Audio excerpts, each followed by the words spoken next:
Ocean is drawing us. Let's say the truth now. We are all Nigerians. This money belongs to everybody. Why some people go they eat am? You stop at train picking for university. At the end of the day, when you come out, you go they do labor. You go the receipt pay of 2,000 naira. Is that a lie?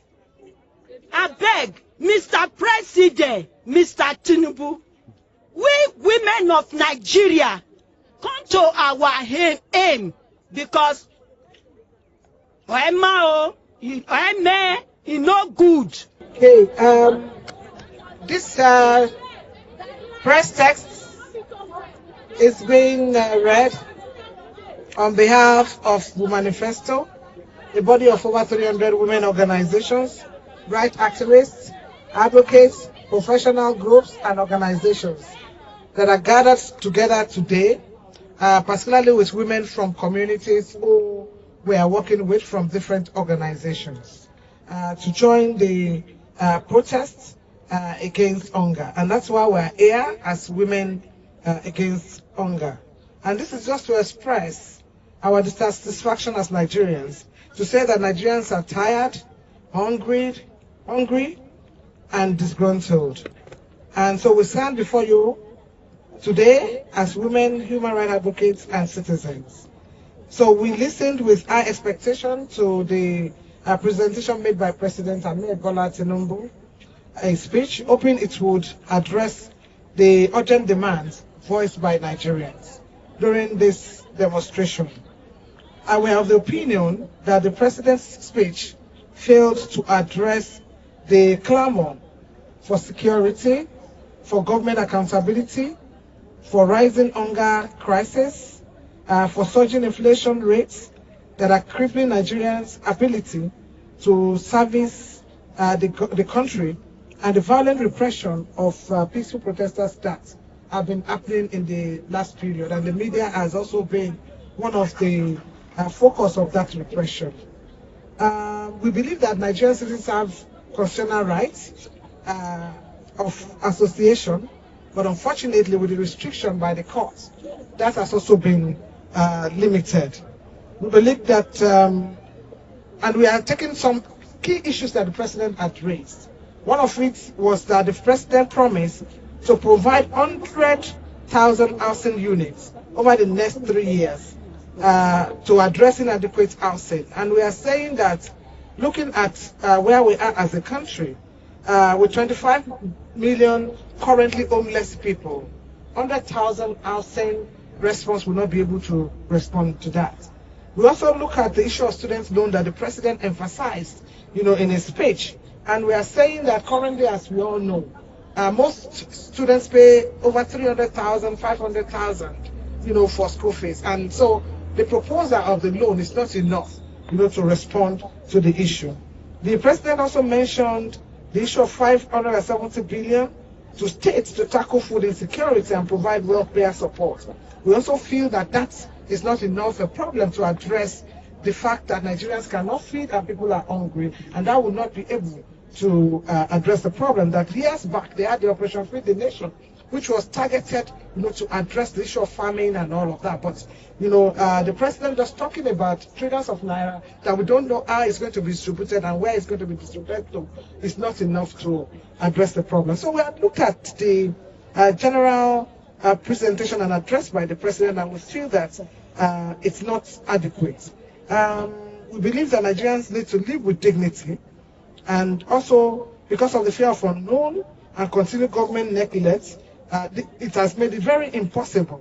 We also recall with nostalgia the period of structural adjustment program where the entire government of Nigeria was sold out to the Bretton Woods, and we say that we are already back, to that situation, and we are very concerned about the implication of that. So we call on a whole lot of things. There is a recommendation by the Orosaye report. We believe that the government should begin to effect that. We are troubled also about the hijack of the peaceful protest, and the hijack of the peaceful protest that we are seeing across the country. And we felt that the government should be able to do something, in that regard. So by and large, we have some few demands. We're asking for accountability for police violence. It's very important. We're asking that government should be more intentional in responding to the housing crisis. We're asking for education reform. We're asking for transparency in food security. And we're asking for a more holistic perspective to addressing the issue of hunger, in Nigeria. We're also asking for justice for victims of protest, and also a whole lot of other things, including the importance of the government addressing the insecurity in the country that is also affecting the food security that we have, as a country. So we believe that this is a very important issue, and that's why we have here today women who are also going to testify how difficult the situation is. Our young children who came here, the young ones that came here, were tear gas nastily. And for me and my sisters, we cannot just be watching our children being tear gas. Who doesn't? Even this morning they were tear gas. But we are here. We are happy that we sorted out with the commissioner of police, and everything is quiet. And he, since that this is where we are confined to. If you want to protest, you should come to the National Stadium, which is the first time in the history of anywhere in the world that they are confining people as if we are going to play football. But with the reason is, even the police, they go to the market. Who can buy yam now? How many people are buying yam? How many people, gari that is the smallest of which you use to quench hunger, or you give children, they will go and rest. There is no gari. You cannot buy gari, you cannot buy beans. The issues of malnutrition is there. We are asking, one day the president promoted or pronounced fuel subsidy is over. 165 to 617. Now they are selling 690, or in some places you buy it 800, and so on and so forth. And that resulted into the inflation that we have today. So our demand, again, this is day 9 of the protest.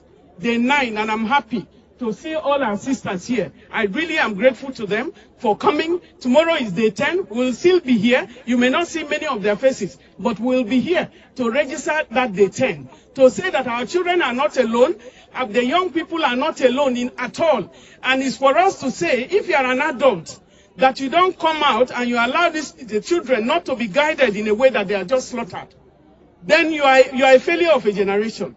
All of us have committed the crimes that have led us to the point where there is heavy unemployment. The refineries are not working. Let President Tinubu get the 4 refineries working. Even when Dangote started, he couldn't give crude. Now he has ordered to give crude. So we know where the power lies. The power lies with the president. If he said this should be done, let the money of the oil of Nigeria be used for the people of Nigeria. As women, it's the worst time, I can say, to be a mother right now. Because when you go and see the man, if you are married and the man gives money, when you see the man once, the next time the man will just, there is anger in the homes between partners because you can't even ask. And unless you go to the market yourself, you don't know what you're talking about. You go in the morning, the price has changed. Go in the afternoon, the price has changed. Go in the evening, the price has changed. Where are we going? It's not sustainable. President Tinubu, we are calling you to bring down the fuel price. Listen to the demands of the young people. It's a warning. If this protest did not happen, something bigger will come. When the water boils, it boils in different directions. We need to protect the future of our children. All those who are looting the treasury and making it impossible for us. You are bonding yourself in your armored cars. Armored cars. When it is time, the owner of life calls for life. Armored car will not protect you. And someday, all of us are going to die one day. I don't know who wants to stay in this world. So the morality and the integrity, the dignity of each and every one of you is queried. Remember how you answer the call to the Lord. But at the end of your time, how you are going to answer. We are all responsible. We are responsible mothers. We are responsible parents. We want the good sisters for our people, for our children. The children of Nigeria are suffering. The children of Nigeria are picking now from the dustbin. In my lifetime, when I was young, no child of Nigeria was picking from the dustbin. And so I'm really grateful to the team of Women's Manifesto and the partners that have come here this morning.